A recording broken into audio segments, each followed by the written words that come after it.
think I take that for granted, the ability just to move a scale shape around to different parts of the neck instantly. This lesson is going to teach you how to get out of it and how to get really creative and really understand this whole thing. First of all, you absolutely must know the notes. We're going to find all the E's on the bass, and these are just a few non-negotiables. You just have to know your notes. So this little diagram here shows us where absolutely all the E's are on a 24 fret 4-string bass. So here we go.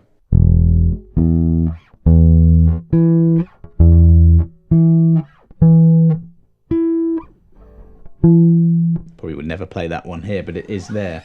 So if you just have a look at the diagram, on the E string you have 3 E's on that string, and the other ones you only have 2, and we have a number of octave patterns that you just absolutely have to know. These are the easiest you can see, where you have an E and then you just go 2 frets higher and 2 strings away and you get the next E.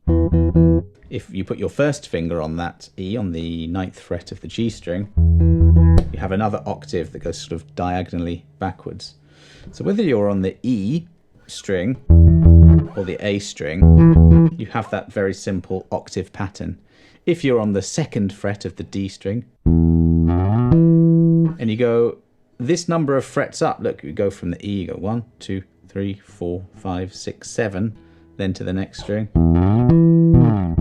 you have another E. So there are just a number of octave patterns that you need to learn. Then you can absolutely instantly find that E. Since we're in the key of E natural minor for this example, that's an important note. So we start off with a few drills. Now, one thing you can do is you can set a metronome and just find all the E's on the click. I won't set one up, but if you just think about this tempo, just find all the E's.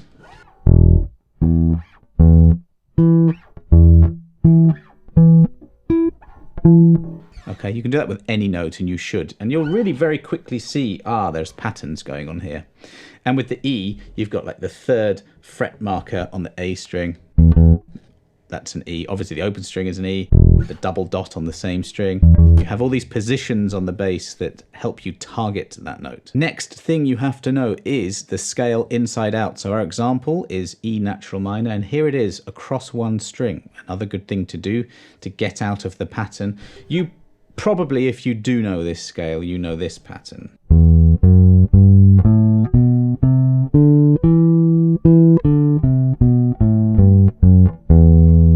Towards the latter part of this lesson, we'll go into making music, making bass lines up from that. But, you know, sometimes I'll just drop something in like...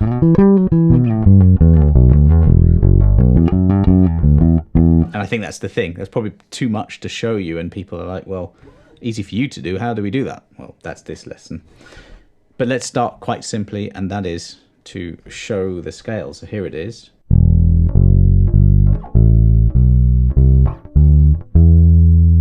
So you have an E, and in between you've got some notes. And this key has 1 sharp, F sharp. Otherwise you're just going up the musical alphabet. E, F sharp, G, and we reset to A, B, C, D, E. And it's absolutely imperative that you know the whole and half steps, sometimes called tones and semitones, between the notes. So let's look at this. It's a formula, right? So E to F sharp, that is a whole step, okay? F sharp to G is a half step. Then we have 2 whole steps. Half step, followed by 2 more whole steps.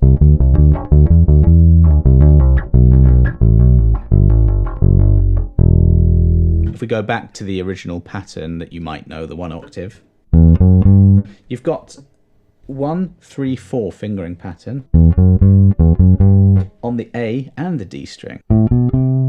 Now I'm going to advocate that you learn the pattern and the fingerings, but also use your ear to hear the sound of the scale. It's quite easy to learn as a pattern. Here we see it again. We do have an open string, but that's the same pattern. And then the same pattern there. You need to know it ascending and descending. So if I'm on an E here,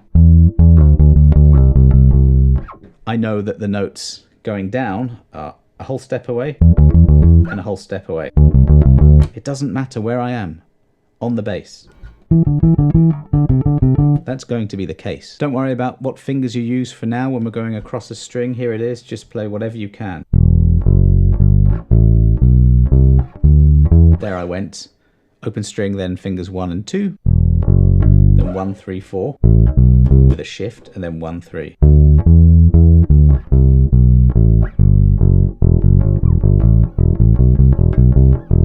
I can't really resist trying to make up music with it as I go, and you should do the same. So I'm, there what I'm doing. I'm just playing some of the notes and returning to the open string.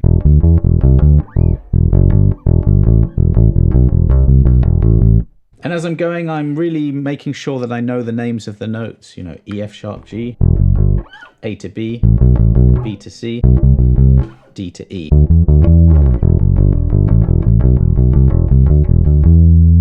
If you know the key, i.e. E, there's only one sharp and it's F sharp, then you can know the names of the notes as well as the patterns. This is something you can do with any pattern, but I'm just going to use triads, very simple triads, to look at some different fingering patterns on the same notes. So let's take a look at this exercise here and go through it very slowly. So first bar, I'm going to play a triad, an E minor triad, starting with the first finger. You can see the finger numbers underneath the notes there. If you look at the entire fretboard here, which we'll get to later, you just take the first, third and fifth notes and you have a triad. That's what that is. So fingers 1, 4 and 3. The notes are E, G and B. Now if you start with your second finger on the same root, the 7th fret of the A string, you now play the G and the B on the D string. You get this. Now the same thing with your little finger on the E. We get notes on different strings, but they're the same notes. It's that same triad. Okay, this is the beginning of moving out of just that one shape that you know, okay? Because now we can take our octave patterns from before and just select one of those fingering patterns. We can do this at random if we like. So, for example, there's a 12th fret E. I can start with my second finger. Now I've got that 2, 1, 4 stretched pattern there. There's the little finger, and there's the first finger. Exactly the same as what I just showed you down on the A string works here.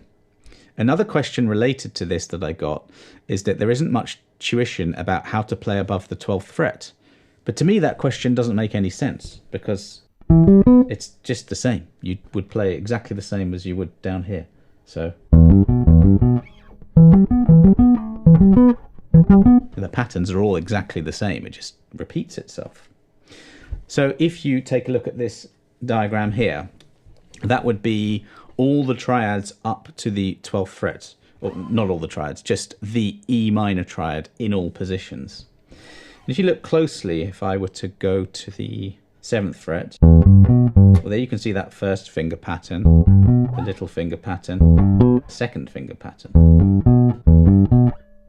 When you get to the octave, well, I can't do the 2, 1, 4 because I don't have an extra string. You could if you had a 5 string tuned with a high C or a 6 string, but I can't on a 4 string. I can't do the little finger one, but I can start the beginning of that first finger one anyway. So if I'm here, I could go. That's already quite a few notes. I'm not making any music with this. These are just drills and exercises, okay? We're not doing anything too revolutionary with them. I could link the little finger starting on 12th fret E string to the octave there. Remember, that was the octave pattern. There's an E here. Again, know your patterns. 12th fret of the E string, 2 across, 2 down. Well, there I could start my second finger shape.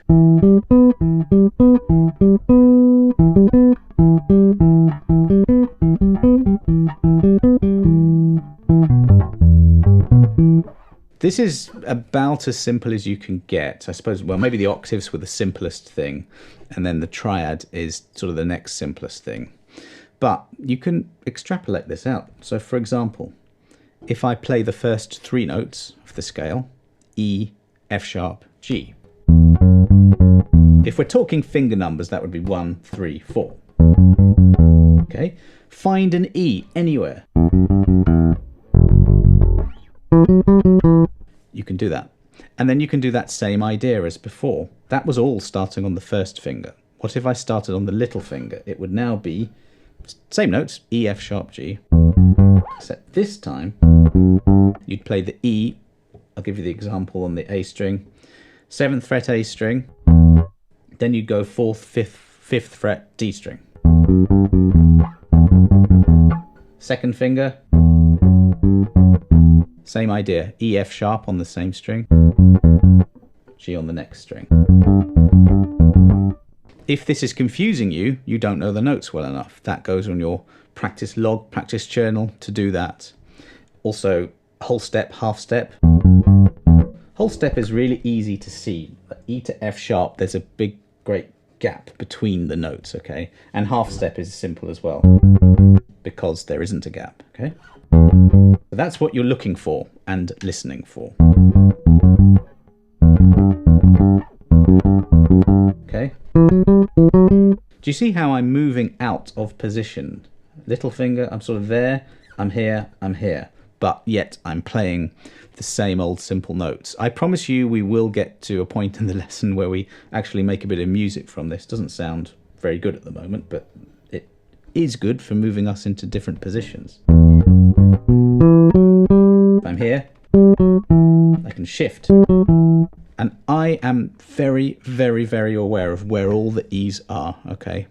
That's another thing. If that's a bit fuzzy for you, then that goes on the list, things to learn. Only so many times you play an E down here. That's the 2nd fret of the D string. Well, it just repeats itself. As soon as you have the 12th fret here, it's like open strings again. 2 frets higher than that, you've got the E. At this point, I think it's worth mentioning again that we are talking about patterns, but you really need to rely on your ear. If I take E, 14th fret D string, and then G-A, 12, 14 on the G string. That's the first 3 notes of a minor pentatonic scale. Sounds like the beginning riff of Smoke on the Water. Once you link a pattern to a sound, you will be guided more by your ear than you will by your fingers. And I think that's where the magic happens. You hear something in your head and you just play it. Now, obviously, we do have patterns going on as well. It's a kind of mixture of patterns and what you're hearing. But I am talking about patterns, but I really want you to be hearing that as you go, you know. You need to know the sound that the first notes of a minor scale are going to make. And you can really just hear it's that note, and you know that it's a whole step. If that doesn't make sense for you, just keep doing this drill every day of trying to learn the sound of it, and it will make sense after a while. Next, we're going to use an idea of horizontal versus vertical playing. Now, what I mean in this context with that is that if you have your 1 octave standard scale that I would teach you most lessons would be this one. We'll call that vertical, you know, we're going sort of this direction on the bass. This would be horizontal across a string.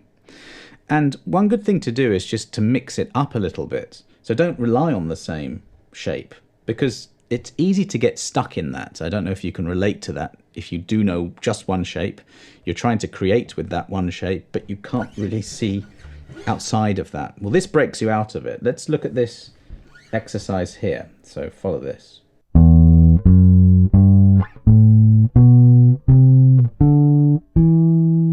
It's the same scale, but instead of playing the A and the B on the D string, you shift. And there, I love that because we've got fingers 1, 3, 4, and then fingers 1, 3, 4. I don't know, that pattern to me just is, it's just locked in. You've got that, and then you go a whole step above the little finger, and you repeat that pattern. And we know that. It's the same here.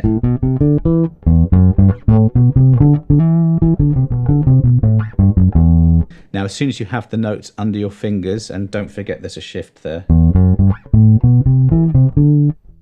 then start making music. Go in different directions. Here's the second one.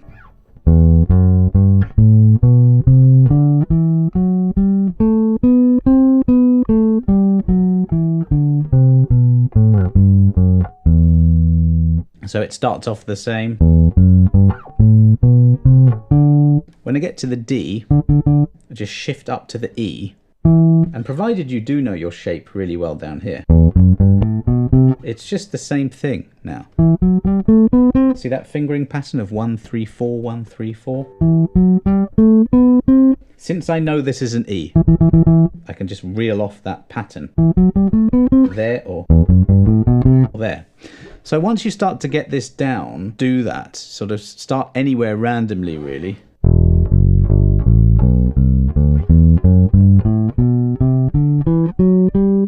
And go from the lowest note to the highest note.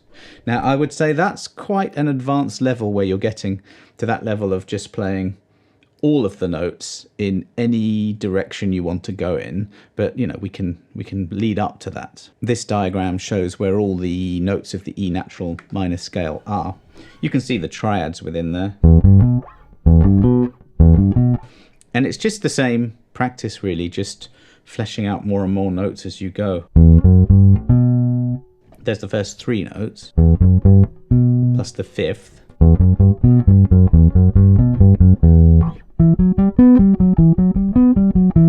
You can do anything here really. Here I'm just starting with the little finger, going up 4 notes,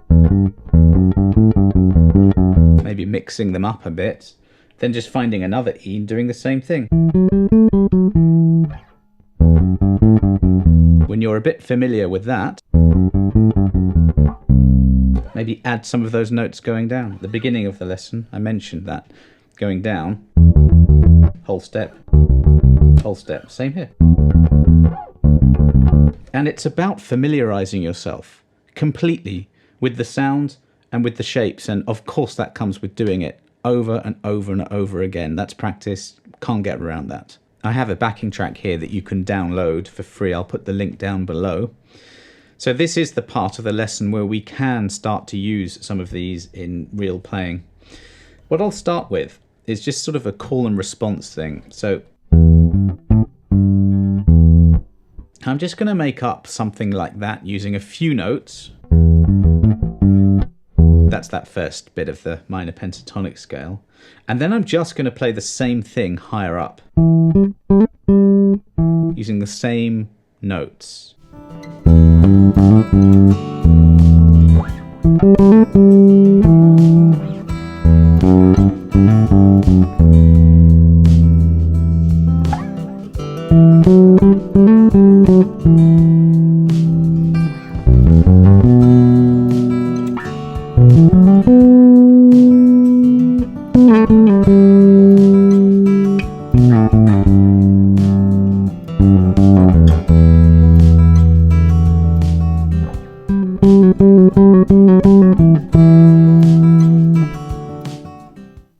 I was being quite prescriptive there. I wasn't really changing the program there. I was just literally doing some notes here and the same notes up the octave. That's quite restrictive, but sometimes that's a good way to practice. Just target one thing and just do that. Obviously, with a bit more freedom, you can do whatever you like. Now I'm using things like vibrato and hammer-ons, slides, patterns and phrasing, repetition, and space.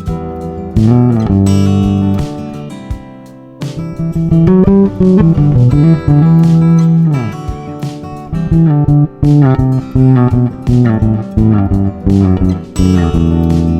the scale again on one string.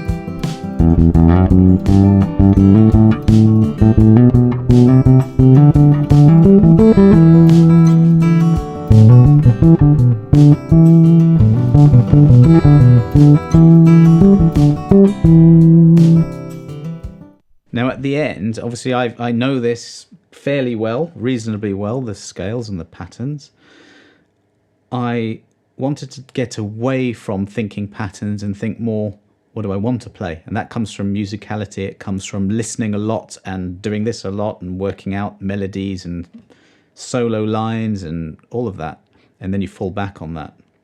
So the first part of the lesson was very much drills and thinking about the specifics of what to do to break out of one shape. And the end of the lesson is about creating music, which I think that's what it's all about, really. There's one more thing that you can do that I think is really, really useful, a bit underlooked, is being away from the bass and visualizing it. Okay, so, you know, you've got your 1, 3, 4, for example, finger numbers.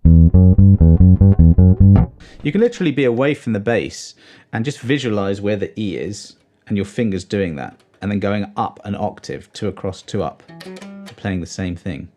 Then you can even just get a fretboard diagram, empty one, and just write in the notes as you go. That can help. Some people learn very well that way. Try it. If it doesn't work for you, it doesn't. If it does, then all the better. Absolutely, you don't need a backing track. You can just get to your bass and find an E. Go up, go down. When you're there, where is the nearest E? There's one down there. And it's just about piecing the different parts of the jigsaw together. Then it's your technique. Can you do that? Those are pull-offs. Can you do a slide down or a shift? If you can't, then that's probably not the fact that you don't know the shapes well enough. It's maybe the hands aren't coordinated enough. I've mentioned that 3 or 4 times in this lesson. There might be something that you come up against that you're like, oh, I'm not so hot on that thing now. Get a practice journal, write it down, focus on that thing. A lot of people say, I get confused, I don't know what to play.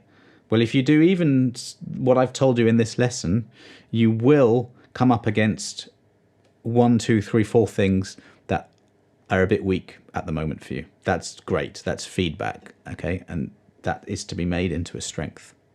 So thanks very much for the questions that keep coming. There are a lot of overlap on them, and if there are, I usually will create a lesson like this. If you did get something from this, please do like the video and share and subscribe, because that helps the YouTube algorithm, that mysterious thing, show it to other people, and that increases views, and that increases the YouTube revenue a tiny bit. Some people buy my course and I can make free lessons like this.